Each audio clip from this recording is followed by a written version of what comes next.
Assalamualaikum warahmatullahi wabarakatuh. Selamat malam. Okey, kepada siapa yang DIY kereta kenari kenari Kelisa Radua lah. Ini termostat ni, mana yang tak tahu, kalau nak pasang termostat ni janganlah tutup benda ni. Termostat kenari ya. Cara nak pasang dia ni senang je. Ni lekuk ni ngam-ngam dekat pin dia ni. Ni ada pin.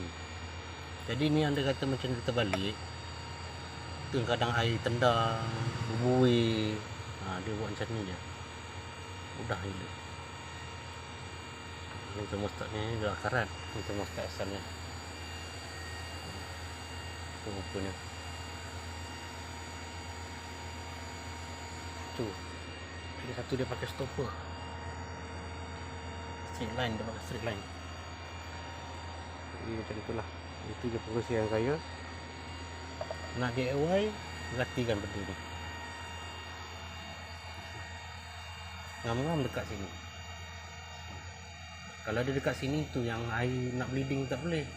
Dia tendang air lah, air memusing lah. Macam ni je saya. Senang. Nampak potong kenari lah, Radua lah.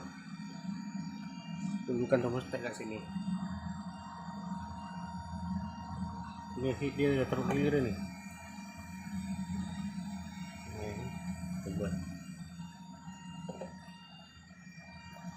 Kita buat balik. Ni straight pipe dia pakai stopper tu dah leaking.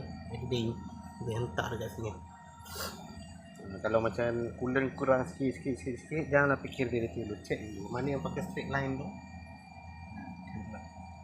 Check dekat situ, dekat sini ni. Stopper tu saiz dia 13mm kalau kenari. Kalau Radua yang lain saya tak pasti berapa.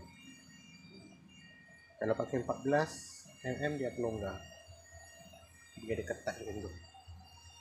Okey, nampak Lepas tu cap dia. Cap pula dia ada saiz.